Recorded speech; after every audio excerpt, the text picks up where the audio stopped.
உன் நேசர் எதினால் விசேஷித்தவர் என்று கேட்கிறாங்க பாருங்க.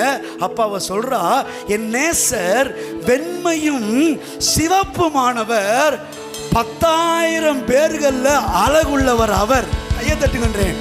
கோடி பேர்ல அழகுள்ளவர் அவர் சொல்றா பாருங்க. அடுத்து என்ன சொல்லுது? அவர் தலை அடடடா தங்கமயமாய் இருக்கிறது. அவர் தலை மயிர் சுருள் சுருளாயும் காகத்தை போல.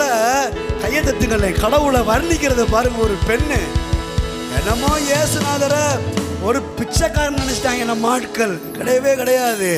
அவரை போல அழகுள்ளவர், அவரை போல பூரணம் உள்ளவர், அவரை போல வெண்மை உள்ளவர் இந்த உலகத்தில் எவனுமே இல்லவே இல்லை. நீ எவ்வளவுதான் வெள்ளையா வெளுக்க போட்டாலும் அவர் நிறத்துக்கு கொஞ்சம் கூட ஈடாகாது. அவ்வளவு வெண்மையானவர் என்றேன். இப்போ அவர் வெண்மையா, அப்படிப்பட்ட வெண்மையானவர்கிட்ட போய் நம்ம வெண்மையா இருக்கிறோம் காமிக்கணும்னு நினைச்சோம்னா அதெல்லாம் என்ன ஆகாது, செட்டே ஆகாது. அதனாலதான் பார்த்தா, நீ எதை வேணா போட்டுக்க மகனே, உன் இருதயத்தை எனக்கு தா. ஓ, மனுஷன் முகத்தை பார்க்கிறான், கர்த்தரோ இருதயத்தை பார்க்கிறான்.